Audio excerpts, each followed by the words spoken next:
Hey everybody, Paul Russo here, co-host of the Concrete Jungle podcast. Quick heads up here, podcast is going to be an audio-only form this week. I had a bit of a recording mess up and tech issue on my end of things, so you'll be hearing the audio-only version of me and Kyle Evans catching up on the week of baseball for the Yankees, Mets, Red Wings, and Syracuse Mets. Appreciate everybody for tuning in and listening, and we will talk with you here in just a moment. Roselli Northern supports upstate New York construction with over 400 employees, 250 trucks, 9 ready-mix plants, 4 blacktop plants, and 40 aggregate mines. But their most important number is your bottom line. Contact them today to see why Roselli Northern has been the choice for contractors and project managers across upstate New York since 1929.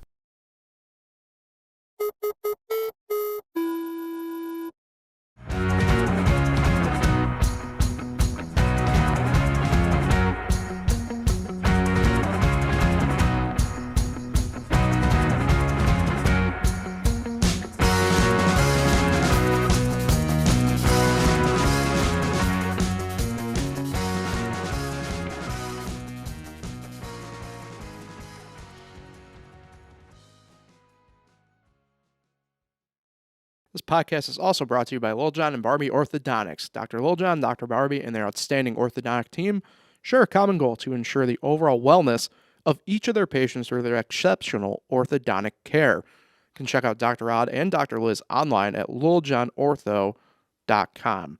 And Blush by CV Designs, a local woman-owned business in the heart of the Finger Lakes offering women's clothing and accessories, quality home goods, and unique gifts. See what everyone is talking about by visiting their location in downtown Seneca Falls or browse all of their products online at shopcvdesigns.com. All right, everybody, welcome into Concrete Jungle, New York Baseball Podcast here on FingerLakes1.com. Paul Russo and Kyle Evans here with you. The remote style today. Kyle at the home office, me here in the studio. Kyle, good seeing you. Luckily, not an uber ton to really talk about for a change here in a sense. Just a couple updates on each team. For injury stuff, we'll touch on obviously each series here. I mean, both have had some pretty interesting couple of things to touch on, so we'll get going in that. But how's things been for you for the week? Yeah, it's going well. Obviously just a lot of baseball and I guess we could say that both teams are doing fairly well still, for the most part, as we're gonna kind of get into. But yeah, excited to be here. Yeah, it's been, I don't know how to really fully describe it here. I guess it's been one of those like, I mean, the Mets have, I guess, de facto had the worst week record wise, but both have been playing pretty much right at 500 baseball. Nothing I would say wrong with that given the time of year. As both teams, we're a month in now and you're still trying to figure some things out. But let's jump into it. Let's start with the Yankees this week. Take the series in Milwaukee, get 2 of 3 there against the Brewers. Bats really come alive over the weekend. I know, um, obviously losing in extra innings on Friday, they were able to put up 6 runs, but back-to-back 15-run spots Saturday and Sunday. At least going into the Baltimore series, had, I think, everybody kind of feeling a little good about the team. Um, Fast forward into this Baltimore series, the bats have kind of been quieted. They did get a win last night, Wednesday night, but even then, that was just a two run put up by the Yankees in that case. So um, kind of take the good with the bad, stuff like that. Obviously, again, I mean, the pitching's kind of really been the bright spot here for the Yankees the past few days. I mean, even for example, the loss by Clark Schmidt to kind of get the Baltimore series going, we were kind of wondering if he was going to start getting some stuff figured out there. And I mean, all things considered, he looked really good Monday. So it's just one of those things where you have to take the good with the bad, as baseball kind of goes in this case. Yeah, and this is a really good Orioles team. I know they have some question marks with their pitching, but as we've seen, the Yankees did damage in Milwaukee and haven't done a lot of damage here against their pitching staff. So they're just playing well right now. And overall, it's been a low scoring series. I mean, it's 10-6, the Orioles in the 3 games so far in terms of runs scored. So both sides really haven't like just ran away with either of the games. And like you said, I think the Yankees pitching's done well enough to give them a shot to win every single one of the games. They just had a couple timely hits, especially Monday night. They left, I believe, 12 runners on base, which is hard to believe after, like we just mentioned, 30 runs in 2 games in Milwaukee. So yeah, it's kind of weird with this team though, that they have these little stretches where they go really cold and then they heat back up. And when you look at the lineup, you're just kind of surprised by it that they can't even put at least 1 or 2 runs on the board at times. I mean, they've already been shut out, what is it, 4, 5 times? And that hasn't happened in 40 years. So it's just wild to see. But yeah, getting a split today would be huge against this Orioles team. Yeah, I mean they're doing that. Or well, they're looking to do that first pitch. I think at the time of recording, I don't know if I'll get this out in time to beat first pitch for I guess either one of the Yankees or Mets today. But yeah, it's just small things where um it's weird because like we did talk about it a little bit last week with this team, right? And we focused more, I think, individually, obviously, on say like Aaron Judge, and Judge is now at the Mendoza line batting. He's right at 200, so there's a little bit of statistical pickup, obviously, right, with him. But um, it's just so strange how, and you mentioned it, like the Yankees are still high in in the league. They still trail the White Sox in terms of shutouts this year, or being shut out rather, not actually pitching the shutout. And it's just so weird because you look at that White Sox team, and I mean they're just a hot mess express, right?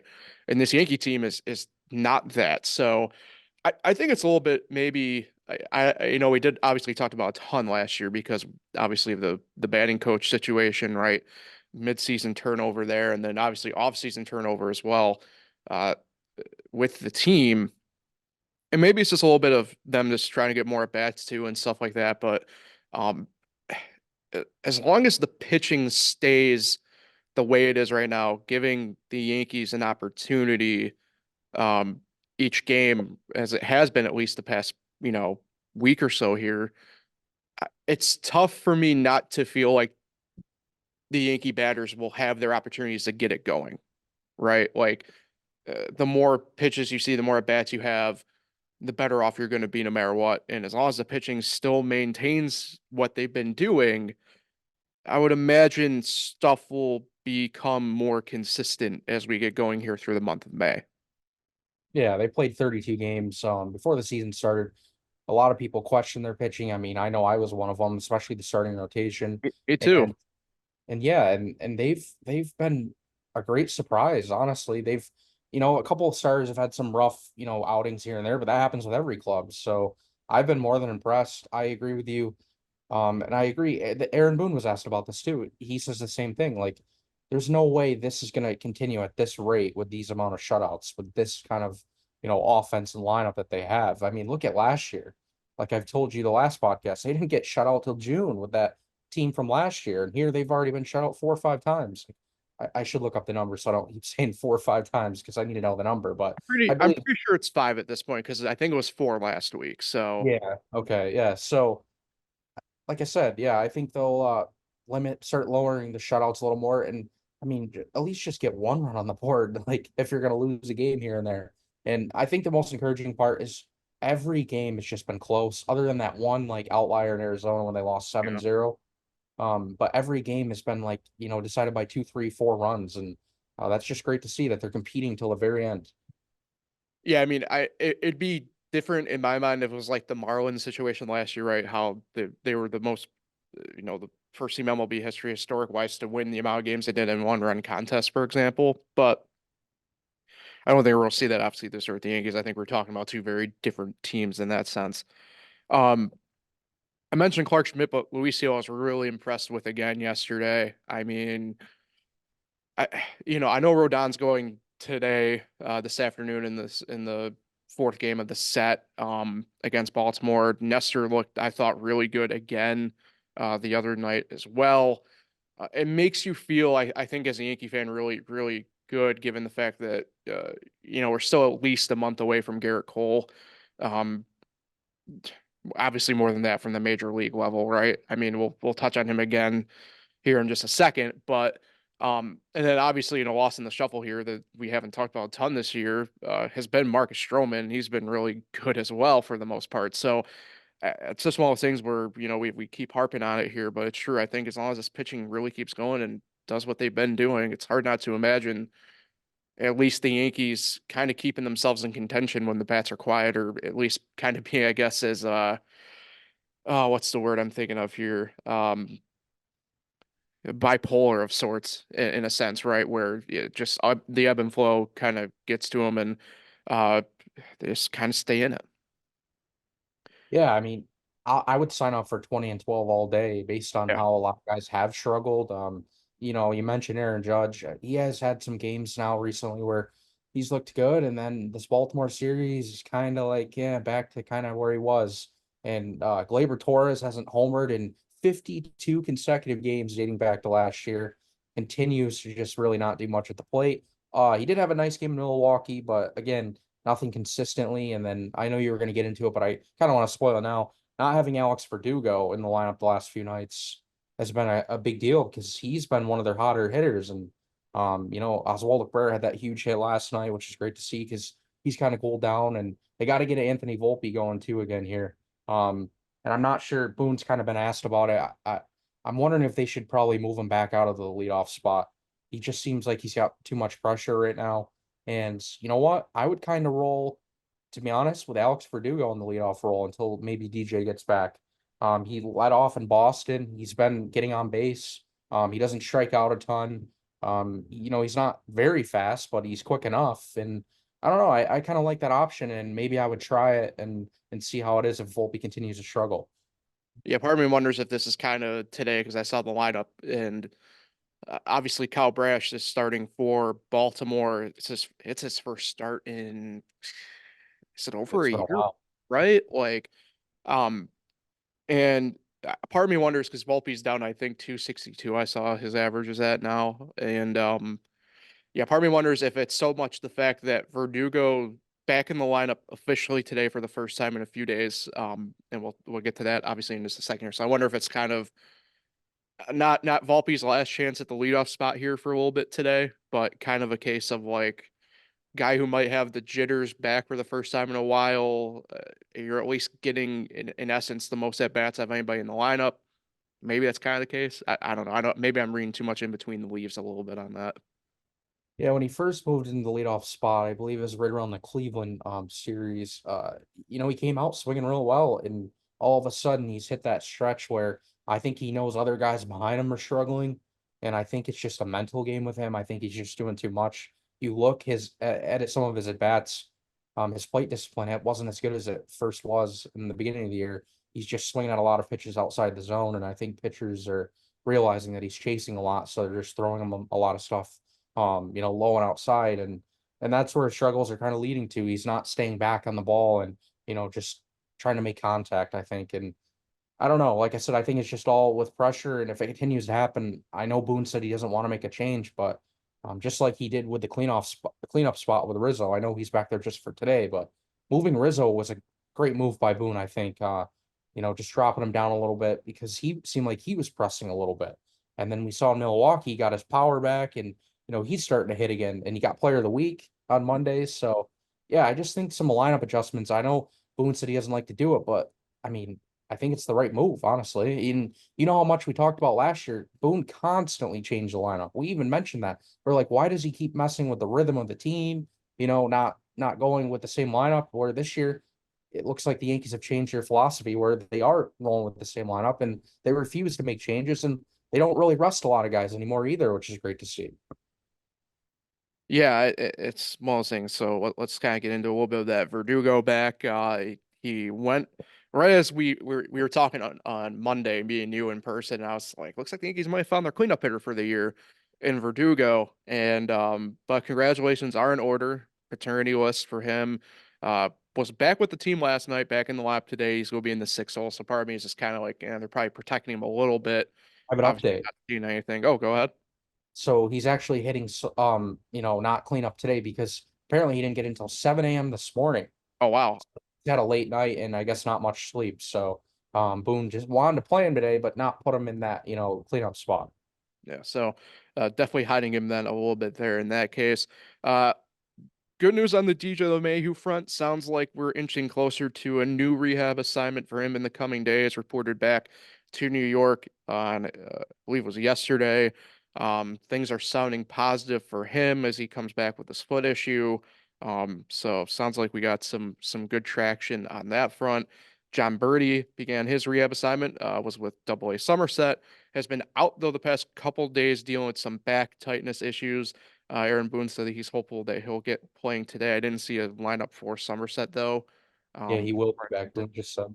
Okay, perfect. So that's good news there. And then again, a slew of kind of pitching updates here. Cole, Nick Birdie, Tommy Canley are all pretty much ramping up their various spots in their throwing programs as it stands right now. So sounds like we got good news again on their front. I know obviously on the Canley front still probably we're hoping we'd see him at this point, not the case, but sounds like we got some positive momentum going with him, Nick Birdie, and Garrett Cole as well. Yeah, it would be really nice to get Tommy Kahnle back as soon as possible. We've been saying that a lot. We're 30, going to be 33 games in, and I thought for sure we'd have him by now, but a little bit of a setback. Nick Birdie getting him back too will be nice because he's been a pleasant surprise, actually. He might be, might not be as quite as good as Ian Hamilton, but in terms of, the next Ian Hamilton, I think that's Nick Birdie. So good to see there. Yeah, arm is an arm too as well at that point, so can gladly take that. Obviously we mentioned the Baltimore game today as the Yankees look to split the 4 game set. Then back home against the Tigers for 3 games. But in that situation, the Yankees finally do have an off day on Monday, their first in several days, to be generous. And then the Astros come into town as well to take on the Yankees. Um, Never thought I'd really be here to say this, and obviously, the Astros series we'll talk about more next week. Kind of crazy that I'm glossing over, but kind of crazy to sit here and be like, this Houston series doesn't scare me as much as it usually does on the horizon. So hopefully the Yankees don't really gloss over what's been what I would call it worse, a scrappy Detroit team so far this year. I know their offense is kind of like the Yankees. I know they have been shut out as much as the Yankees, but it really does ebb and flow. But their pitching has really stepped up overall in Detroit this year. I mean, Tarek Skubal's, leading AL Cy Young candidate probably at this point in the really early season. So, um, I would hope the Yankees get 2 of 3 against Detroit at home next week. I'd love nothing more to be sitting here in a week talking about the spot where the Yankees, oh, we might be talking about a sweep for the Yankees. I don't know. That's a scrappy Detroit team that I'm kind of scared of if they're hot at the right time. Yeah, they're playing well too. They've won 7 of their last 10. Um, Yeah, I mean, I would hope they get 2 of 3, but I thought they could at least take 3 of 4 from the Oakland Athletics, and then they go and split.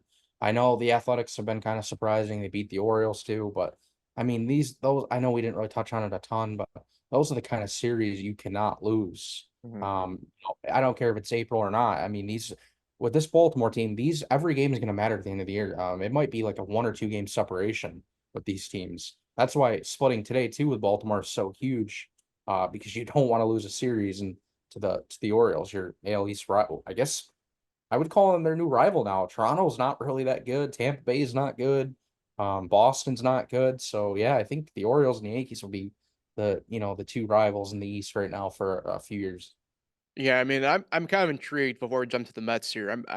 I don't think Boston can sustain what they're doing right now, but they definitely have been surprising through the first month. I thought they would be in a way tougher spot than they are right now. But their pitching has really stepped up. You have to give some sort of credit to really Cutter Crawford. I think's kind of taken. Is he taking the ace spot in Boston at this point? I'd I say. don't know. 'Cause I think so because they've had so many injuries too. Bayo has been out recently, and I don't know. I mean, 18 and 13. It's crazy to see, and they have what the best ERA in the majors at 2.03. Yeah. It's unreal.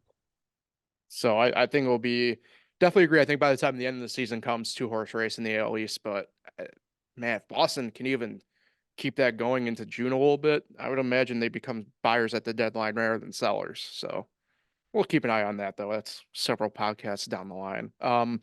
Jump over to the Mets here. The Mets, not as good as the Yankees here the past week. Not that they haven't been playing semi-decent ball for the most part, but again, it's a little bit of a case in my mind of this offense kind of having some really tough moments. I mean, last night, for example, and we'll get into a little bit more obviously about last night in a Big second deal. here.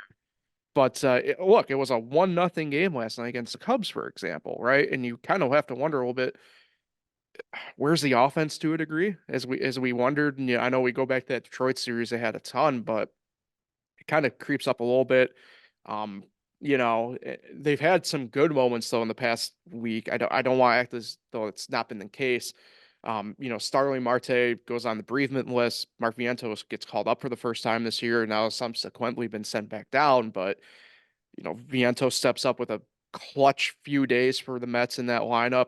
DJ Stewart walk-off homer the other night. I mean, these quote unquote role guys, even though Vientos isn't really a role guy, but there's still spots in this Mets lineup. It's like really producing and showing up when they actually need them to. And then there are games kind of like last night, for example, where it's like you kind of leave your head scratching because, like, again, pitching is keeping them in it with all the we talk about, say, with the Yankee injuries, for example, with the rotation, mainly Garrett Cole, but like the Mets rotation is quite literally more decimated at this point. Like we obviously about Senga, but Peterson, Megill. I mean, I know maybe Megill is not the best example of it, right? But that's an opening day starting rotation guy that's been down two for him, and they're keeping him in it. And kind of you scratch your head a little bit about this offense still, where it's like, man, like where are they at sometimes? Yeah, they've cooled off a bit since they, were on that hot streak. They've only won 3 games in their last 10, but like you said, they've been in basically every one of these games. Couldn't even get one run last night, though they did get robbed. You saw that, right? Yeah, Saw the I was tabling that for just a moment while we got through kind of like the more generalized week with them. Yeah, so it is what it is. I mean, yeah, maybe do some more damage in the first 8 innings so you're not in that position. But yeah, it's you know, 15 and 15, it could be much worse. Like we talked about it last week, the way they started. So you kind of just roll with what you have and just hope that they can get on another hot streak here and get over 500. Yeah, I mean, especially, I mean, we did talk a little bit about it last week, but you look around, it's like, like the wild card is definitely a shot for the Mets. I mean, I said that going into the year, but the NL Central isn't exactly what I thought they were going to be, at least through the first month of the season. And the NL West took a little bit of a slower time to get going. So they're definitely, I'd say the door's open still for the Mets here. Yeah, let's get into last night, obviously. Um, so for those who maybe don't fully know, the MLB going into this year kind of implemented what I would call a stricter enforcement of obstruction and blocking calls at each of the bases and obviously at home plate as well. Um, Coming down to last night, fly ball hit into left field at the end of the game against the Cubs. Pete Alonso tags up, and I forgot who was catching for the Cubs. Was it Gomes last night? Kind of forgot.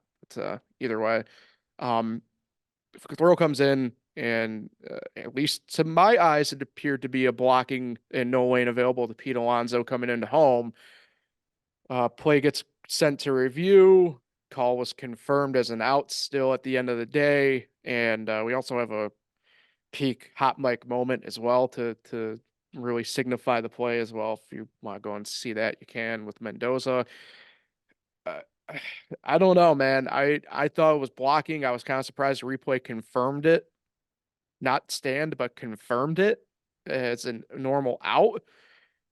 And we kind of are left with a little bit of I don't know about head scratching, right? But like again, kind of go into this interpretation of rule type thing. And I mean it seemed like a pretty clear by the way the rule is, block slash obstruction, whatever you want to call it, in my book.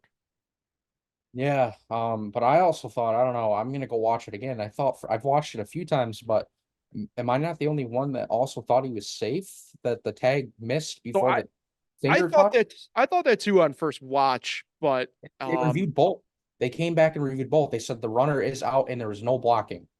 yeah, So I they were. both plays and they still stood. I was shocked. Yeah, yeah. I mean, I thought, especially the first time that he was in there, I thought for me personally, it got a little bit more cloudy of sort upon more viewing of it. But definitely on the first time, I thought he was in there. It's pretty interesting too because I saw a couple people tweet, why did he slide in head first? I would have gone in feet first. I'm like, He yeah, always said, head first in that situation too allows you more space if you need to kind of swim or something like that. You know what I mean? To try and get um yeah, try and find a spot on the plate to hit. And I don't like feet excuse me, I don't like feet first in that spot anyway. I think you could, not saying you can't injure yourself obviously going in head first in that situation, but I just think you kind of leave yourself more as a possibility of getting jammed up a little bit more in a feet first slide in that one anyway. So I'm not saying that's what Pete was thinking. I'm just, my in my personal spot where the amount of times I either had to slide or dive into a base being very handful of times as my career wound down. I think Pete made the right move there going in head first. yeah. But like I said, I know the play ended on that play, but really they got to look and think about like they did nothing in the first 8 innings. Yeah. They didn't. What did they have? Five total hits. One of them came in the ninth. So they just you can't. I know you're mad and you want to win that game and I think the umpire and the replay center did cost him it, but what if you still lost extra innings? Or what if? But then I guess what if they would have played it another run and won the game? So yeah, just I would like to see the offense do a little more, and we know they're capable of it because we've seen it, and their pitching is being let down, honestly, because they're always giving them shots to win the game. Right. And that goes into something we've talked about a couple different times through the past couple of years about whether it's the Yankees or the Mets or whatever, right? It's at the end of the day, you can't fully complain when you're putting yourself in that position anyway. Yeah, Right. And that goes for any sport. Like I always talk about more so maybe on the basketball sense where it's like don't give the official the opportunity to call something. Right. Um in this situation it's about as close as you can make it in the baseball sense where it's like you know how you don't get in that position? You don't put yourself at a 1-0 deficit and allow yourself to be in that spot where you need that run to continue your game. yeah, Um Look, baseball is obviously way different than basketball, but I think that principle of it still stands at the end of the day, right? Where it's like, you're whatever it is, luck is the product of preparation type thing. And it's just a matter of, showing up when you're supposed to show up, not when it's back against the wall type moment. Um, I think what's interesting too here is, and I mentioned it, it's tough to get a gauge, I think, right now on the Mets and they kind of get what I call quote unquote lucky here, and I don't want to go too far ahead, but like they face the Cardinals again at the end of next week. This time obviously in St. Louis, and this is a Cardinal team I didn't have very highly regarded personally going into this year. It's kind of weird how it's always how we all view teams differently, right? I know a lot of people at the Cardinals winning the NL Central. I did not see how in the hell they were going to preseason. I still don't know how. I mean, I look at it and it's funny. I talked about it with Nick yesterday on our other podcast about obviously in basketball, in the NBA and NHL, where it's like we're kind of witnessing a really big turnover of the guard right now, and it's different. It's baseball, right? But I look at like what's going on with Jose Abreu, for example, with the Astros, and I look at the Cardinals. It's like, what like, is Paul Goldschmidt just at that point type thing? And I know that's really one example for him, right? But like, if you're the Mets, you going into that series, and I look back to obviously against the weekend against the Cardinals, like in my mind, like they gotta kick them in, I think, next week. And I don't like looking too far ahead because like even then, like by the time we talk next week about them, they won't even have played them yet. It's one of those things where it's like I hope and I think they get a little bit lucky in a sense. Well, actually, no, they will play the Cardinals by the time we talk next week. It's one of those like I view it as, you know, they play Tampa Bay, who is very clearly struggling, right? And those are the games where if you're the Mets, you need them to, I mean, go your way, but you can't let what's happened this past week happen again, in my mind. You know what I mean? Um, I think the spots for them are in the right spot to go ahead and handle business, right? I'm not talking go out there and sweep, right? Like, but like you have to go out there and get 2 of 3 and 2 of 3. And if you don't quote unquote blow them out by baseball terms, like you're handling your business and making it known that you won the game and you there was no doubt. Yeah, I agree. I think, they definitely have to go win the series. The Rays pitching has not been good at all. They're 4 games under 500. Their hitting has been up and down. A lot of strikeouts in that lineup because their one guy, Jose Siri, is, I believe, still Yeah. top 3 in most strikeouts. So, No, um, he luckily he gets a few day reprieve. yeah. Um, so yeah, and on top of that, the Mets kind of have their starters who they want. We don't know Sundays yet, but we know the first two, and that's Jose Quintana and Luis Severino. And Luis Severino just took a no-hitter into the eighth inning the other night, and he has a 2.31 ERA. Quintana is like an ace. So yeah, I there's no excuse not to win 2 of 3 in this series. And Completely then forgot about that, by the way, with Severino. yeah. And then after that, with the Cardinals, I mean, they've already lost a series to the Cardinals at home. That Mhm. can't happen again. Go and take care of business there and win that series. And suddenly you're over 500 and things look good again. Yeah. Yeah, I mean, I completely forgot, like I said, the Severino thing. And it's kind of crazy because, like, Katana, I'm not too sure. I didn't specifically look at this stat for this, but I know going into this week, he had the worst ERA still of the starters. And even then, it's like what we talked about last week. I mean, I wouldn't, one of those things I wouldn't be up all that mad if it was, I think he was still at 4. So obviously, the guy, look, it's kind of like the Yankees, right? The pitching's leaving them in it. Like it's just a matter of the bats kind of coming around here and doing a little bit more. All right, let's jump into a couple updates here. Kind of have to rapid fire this here as we're running on the clock. Francisco Lindor dealing with illness was pulled from last night's game Wednesday in the second inning. Kind of sounds like they're not expecting him to miss too much time. Um, should be back more than likely tomorrow for sure, Friday. So sounds like everything's at least not worrisome in that sense with him just dealing with some sort of bug. Um, the short end of a career with the Mets, Zach Short, shipped up to Boston after being designated for assignment last week in a trade.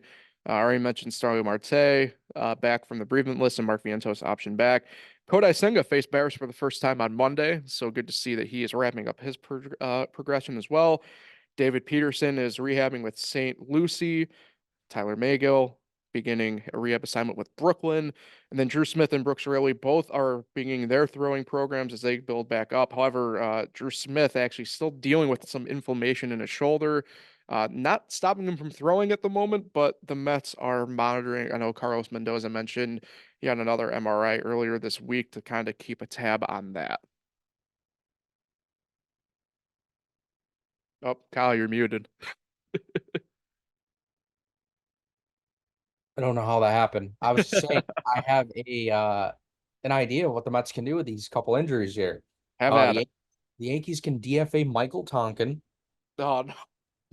and the Mets can claim him off waivers, and then they will have to deal with Michael Toxic Oh, because, man. oh boy, is he bad. I should have known that was coming. The minute you said I have an idea about, and then Yankees DFAing, I'm like, oh no. Talking that I look, I mean, I can't say I feel bad for the guy, right? He's living it, he's doing the major league thing, but I know like stuff like that can get tiresome for guys and worrisome. But I mean, like, man, be his third time on the Mets this year already.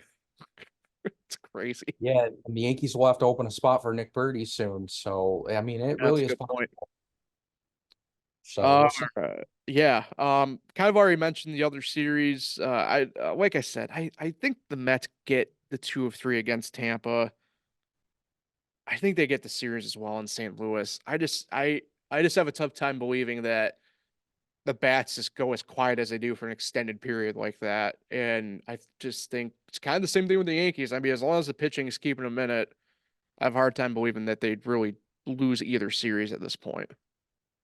Yeah, so they should be what, 19 and 17 at the end of Yeah. the stretch here.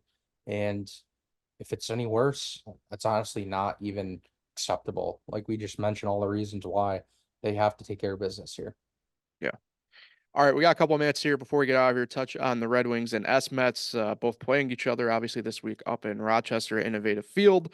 I'm personally hoping to get up there tomorrow. I mean, the weather's just been way too good to pass up at this point. I know part of me wanted to play hooky, as the Red Wings even said, then joined them this afternoon, but can't do that unfortunately.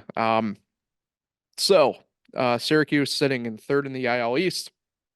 Rochester at fifth, so pretty good starts. I know Rochester's right at 500, and Syracuse is a couple games above 500, so things are going really good. Do want to highlight a couple guys here on each team: Darren Baker, James Wood, and Travis Blankenhorn for the Red Wings, really anchoring that offense and doing a really great job with it. Darren, I think, is batting at like 329 right now. James Wood is, I think he's. I don't want to make it sound like it's bad, right? But like, he's the Nationals, I believe, technically number two prospect. Um, and yeah, I think he's just kind of dealing with the growing pains element of it, right? But like he's had some really great moments this year. Although I think he's leading the team. Is it an RBI? I think no runs scored because Blankenhorn is leading the team in homers and RBIs, and um, just great stuff early on from them. Their pitching's been pretty good as well, but it's been such a mixed bag for them because I know their starters are doing all right, but they run into like some pitch count issues, and the bullpen's kind of stepped up. I know like Rico Garcia's done really well for them.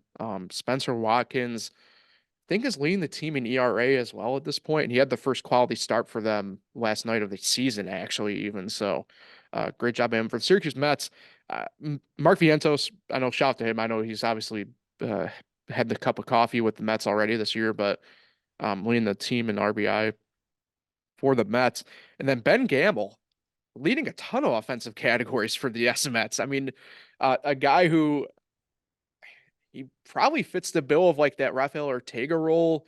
Actually, might be closer to the DJ Stewart role last year for the Mets, where he hung out and did really well at AAA for him, and then later on in the year maybe gets a call up and sticks with the Mets. Kind of that deal.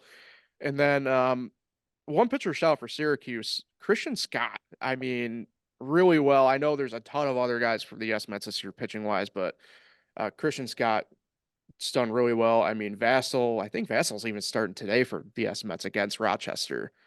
He's done really well. Hamill as well. So shout out to those guys. Mike Brusso is joining the team as well. Officially joined yesterday, the Syracuse Mets. So they get going. Rochester's in Scranton Wilkes-Barre next week. Syracuse remains on the road for one more week, a rare back-to-back road trip for the AAA teams there in Lehigh Valley. Yeah, it's So, good to see teams with winning records. Something we didn't see a lot of in the past few years. Again, it's very early, but it's good to see. And Syracuse actually has a pretty decent run differential. They're only -1. Yeah, last year they were like -30 at this point. mhm. So yeah, good to see. You mentioned a lot of guys that I'm familiar with. It's kind of funny that Ben Gamble's leading the way, AAA legend, and Brasso, yeah, Tampa Bay legend, I guess. So yeah, good to see. All right, and that will wrap it up for Concrete Jungle for today. Appreciate everybody for listening, watching. We'll be back at again next Thursday. Kyle, enjoy the weekend, man. We'll talk next week.